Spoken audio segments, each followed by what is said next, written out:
रोज रोज एक ही जैसा काम कर करके हम सभी बोर हो जाते हैं और काम करने में पूरा दिन निकल जाता है, जिसकी वजह से अपने लिए हमारे पास समय ही नहीं बचता। नमस्ते दोस्तों, मैं हूँ छाया और आपके अपने चैनल छाया रसोई में एक बार फिर से आपका बहुत बहुत स्वागत है। हमेशा की तरह फिर से आपके लिए बहुत यूजफुल टिप्स एंड ट्रिक्स लेकर आई हूँ, जिससे आपका काम करना काफ़ी आसान होगा, आपके समय और पैसे भी बचेंगे। अखरोट तोड़ने के वैसे तो कई सारे टिप्स आपके साथ शेयर की हूँ, आज फिर से एक नया टिप शेयर कर रही हूँ। तो अखरोट तोड़ने के लिए आज हम चम्मच का यूज करेंगे। चम्मच से बहुत आसानी से बस कुछ मिनट में ही ढेर सारे अखरोट तोड़कर तैयार कर लेंगे। तो चम्मच लेते समय ध्यान रखिए कि थोड़ा सा मजबूत वाला चम्मच हो, उसी को लीजिए। बहुत ज़्यादा जो सॉफ्ट होता है ना, लुंज पुंज होता है, वैसा नहीं लेना है। तो अब अखरोट लीजिए, अखरोट को इस तरह से घुमाकर देख लीजिए और इधर देखिए थोड़ा सा क्रैक लग रहा है। तो बस ये जो अखरोट की लाइनिंग दिख रही है, इसमें चम्मच को इस तरह से डालेंगे और बस इधर घुमा देंगे। तो इस तरह से अखरोट देखिए टूट जाएगा, इसके 2 टुकड़े हो जाएंगे। फिर आप इसमें से अखरोट की गिरी बहुत आसानी से निकाल सकती हैं।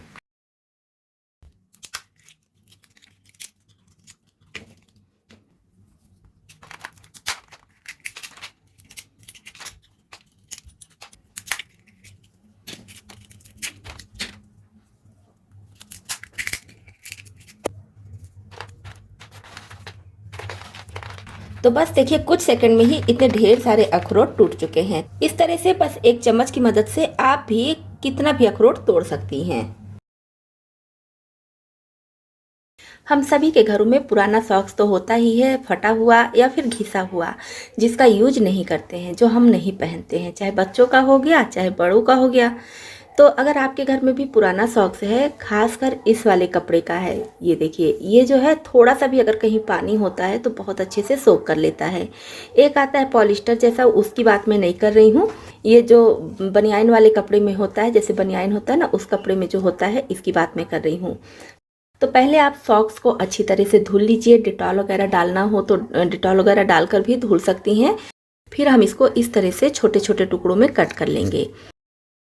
तो मैं यहाँ पर सॉक्स से बता रही हूँ, तो आप इसके बजाय बनियान हो गया, टी शर्ट हो गया, या फिर कॉटन का कोई भी फटा पुराना कपड़ा हो गया, उसके साथ भी इस टिप को अपना सकती हैं। तो यहाँ पर सॉक्स को हम इस तरह से छोटे छोटे टुकड़ों में कट कर लेंगे। आप कोई दूसरा कपड़ा ले रही हैं तो उसको भी छोटे छोटे टुकड़ों में कट कर लीजिए। तो इस तरह से छोटे छोटे टुकड़ों में करने के बाद इसको एक कंटेनर में बंद करके रख लेंगे। अब इसका यूज कहाँ हमें करना है। अब जैसे घर में या किचन में कहीं ना कहीं थोड़ी बहुत चाय गिर जाती है, कहीं पर हल्दी गिर जाता है, कहीं पर दूध गिर जाता है, या कहीं पानी गिर जाता है, कोल्ड ड्रिंक्स वगैरह कुछ भी अगर गिर गया तो आप इससे बहुत अच्छे से साफ कर सकती हैं, क्योंकि बहुत अच्छे से ये पानी को या फिर किसी भी लिक्विड चीज़ को एब्जॉर्ब कर लेता है। तो इस तरह से अचानक अगर कोई चीज़ गिर जाती है तो हम क्या करते हैं कि किचन टॉवल से पोंछ देते हैं, जिससे हमारा किचन टॉवल काफ़ी गंदा हो जाता है। और किचन टॉवल को कितने भी अच्छे से धुल लीजिए, अजीब सी स्मेल भी आने लगती है। तो उससे बचने के लिए हम इस सॉक्स के टुकड़े का यूज करेंगे, ये हमारा वाइप का काम करेगा। तो इस तरह से आप इसे सफाई करने के बाद इसको फेंक सकती हैं, धुलने की ज़रूरत नहीं है, क्योंकि फटा पुराना कपड़ा है तो हम इसको वैसे भी फेंकने ही वाले थे। फेंकने से पहले इस तरह से यूज करके फेंकेंगे तो हमारा काम भी आसान हो जाएगा, साथ ही साथ वाइप का जो खर्चा होता है वो भी बचेगा। हैंगर हम सभी के घरों में होता है, चाहे तो प्लास्टिक वाला या फिर तार वाला, कोई ना कोई हैंगर होता ही है। तो आज हम इस हैंगर का यूज करेंगे अपने घर की सफाई के लिए। ना तो झाड़ू लगाने की ज़रूरत पड़ेगी, ना ही पोछा। फिर भी हमारा घर बस कुछ ही सेकंड में एकदम साफ सुथरा चमकदार हो जाएगा। इसके लिए आप किसी भी तरह का हैंगर ले लीजिए। कोई कोई हैंगर तार वाला होता है, उसके ऊपर प्लास्टिक कोटेड होता है।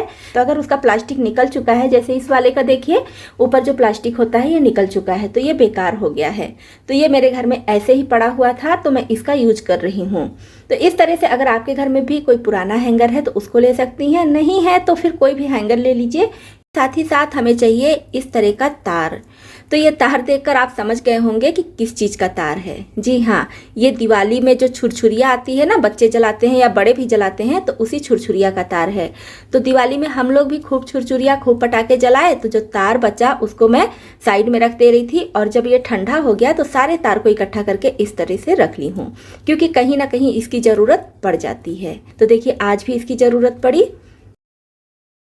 तो मैं इसमें से सिर्फ एक तार ले रही हूँ और बाकी को फिर से इसी तरह से फोल्ड करके रख दूंगी। हो सकता है आगे फिर से इसकी ज़रूरत पड़ जाए। अब इसी के साथ में चाहिए एक डंडा। अगर आपके पास वाइपर का डंडा है या फिर पोछे का डंडा है तो उसको भी ले सकते हैं। अब क्या करेंगे, हैंगर को आप चाहे तो इसका ये जो भाग है इसको सीधा कर दीजिए, लेकिन मैं यहाँ पर सीधा नहीं कर रही हूँ, इसी तरह से रहने दूंगी। अच्छे से हम तार से इसको बांध देंगे। ये जो तार है ना, इसको खूब अच्छी तरह से इसमें हम ऐसे लपेट देंगे तो बढ़िया से मजबूत हो जाएगा, बिल्कुल भी नहीं निकलेगा। कहने का ये मतलब है कि हम डंडे को इसमें अच्छे से फिक्स कर देंगे। आप जिस भी तरीके से करिए। अगर आपके पास ये वाला तार नहीं है तो फिर कोई रस्सी वगैरह भी ले सकते हैं, नहीं है तो कपड़े का टुकड़ा ले लीजिए, उससे भी बांध सकती हैं। अब हमें चाहिए पुराना मोजा, फटा पुराना कोई भी ले लीजिए, कोई दिक्कत नहीं है। तो इसको हम हैंगर को पहना देंगे, एक मोजा इधर से और एक पहना देंगे इधर से। अच्छे से मैं इसको पहना दी हूँ। अब अगर आप इसको और मोटा करना चाह रही हैं तो फिर एक एक मोजा और पहना दीजिए, तो आपका काम और आसान हो जाएगा। तो मैं भी दो दो मोजा पहना दे रही हूँ जिससे अच्छे से ये काम करे। तो ये हमारा बनकर तैयार हो गया है पोछा। इससे आप पोछा झाड़ू दोनों कर सकती हैं। तो ये काफ़ी लंबा है, इसकी वजह से इससे आप बेड के नीचे से, सोफ़े के नीचे से या बड़ा बक्सा वगैरह है जहाँ पर आपका हाथ नहीं जाता है, वहाँ पर भी बहुत अच्छे से सफाई कर सकती हैं। अगर इसको आप ऐसे सूखे सूखे पे ही लगाएंगी तो ये झाड़ू का काम करेगा। बेड के नीचे से या सोफ़े के नीचे से जितनी भी गंदगी हो सब बाहर निकाल लीजिए। और अगर आप पोछा लगाना चाहती हैं तो इसको थोड़ा सा गीला कर लीजिए और बस पूरे घर में इस तरह से पोछा लगाकर अपने घर को साफ़ सुथरा चमकदार कर लीजिए। तो है ना कमाल की टिप। बस एक हैंगर की मदद से हम घंटों का काम मिनटों में कर सकते हैं और अपने घर को साफ सुथरा रख सकते हैं। नेक्स्ट टिप है हमारी इस तरह से छोटे ग्रेटर को लेकर। जब भी हम ग्रेटर में कोई भी चीज़ ग्रेट करते हैं तो अगर थोड़ी सी चीज़ें ग्रेट करनी है तो वो चीज़ें इसमें फंस जाती हैं। ज़्यादा चीज़ें हैं तब तो बहुत ज़्यादा दिक्कत नहीं होती है, लेकिन थोड़ी सी चीज़ें ग्रेट करनी है तो जितना हम ग्रेट नहीं करते हैं उतनी ज़्यादा चीज़ें इसमें फंस जाती हैं और वो निकलती भी नहीं है, निकालने में काफ़ी दिक्कत होती है। और जब हम इसको ऐसे ही धुल देते हैं तो काफ़ी चीज़ें वेस्ट हो जाती हैं। तो इसी के लिए बहुत अच्छी टिप लाई हूँ। तो जब भी आपको कोई चीज़ ग्रेट करना हो तो इस तरह का पॉलीथीन लीजिए।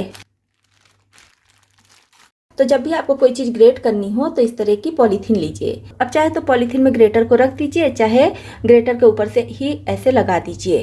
अब जो भी चीज़ें आपको ग्रेट करनी हो आसानी से कर लीजिए।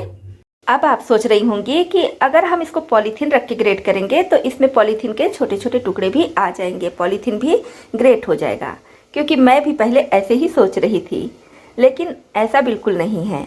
अगर आप अच्छी क्वालिटी का पॉलीथीन लेंगी, थोड़ा सा मोटा लेंगी, तो पॉलीथीन बिल्कुल भी ग्रेट नहीं होता है। जैसे आप रखेंगी सेम उसी तरह से रहेगा। तो इस तरह से ग्रेट करने से क्या है, देखिए हमारा ये ग्रेटर बिल्कुल साफ़ है, कहीं भी इसमें कुछ फंसा नहीं है। इसको धुलने की भी ज़रूरत नहीं है, बस इसको हम ऐसे ही उठाकर रख देंगे, फिर भी कोई दिक्कत नहीं है, कहीं से कोई भी गंदगी कुछ नहीं लगा है। अब देखिए जो भी चीज़ें हम पॉलीथीन में ग्रेट करेंगे बहुत आसानी से इसको निकाल सकते हैं, बिल्कुल भी वेस्टेज नहीं होगी। तो इस तरह से हमारा सामान बर्बाद नहीं होगा और ना ही हमारे हाथों में ग्रेटर लगने का डर होगा।